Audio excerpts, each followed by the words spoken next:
Now we move on to the second stage, second category of poetry, that is narrative poetry. We can divide narrative poetry into two segments. The first one is the adjective narrative. It comes out of the word narrate, verb, and it means to tell a story, to narrate a story.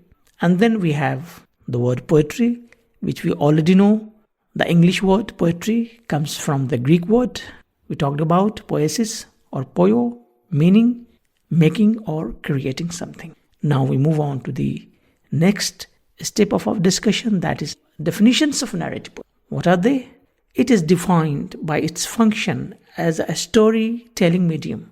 The second point is it is a form of poetry that tells a story. The same thing, but in another way to understand the idea. The next point is it originates in oral traditions as a way to preserve history and cultural myths. Now we move on to the next stage of our discussion, that is types of narrative poem. The first one is epic. It is a very long narrative poem that recounts the heroic deeds and adventures of a central character. And the most famous example in this type of poem is the Iliad by Homer. The next one is ballad.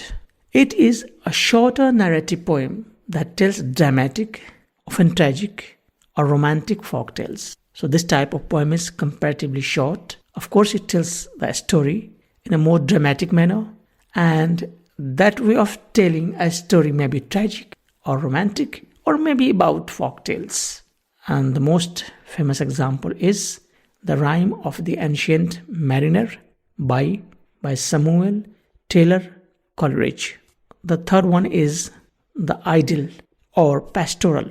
What is that?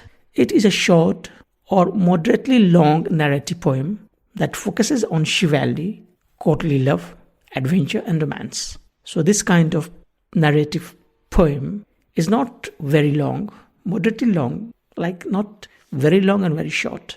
And this focuses upon the bravery of courtly love, adventure and romance in the royal families, among the societies of the kings and the queens, and all that. The most famous example is the Canterbury Tales by Geoffrey Chaucer.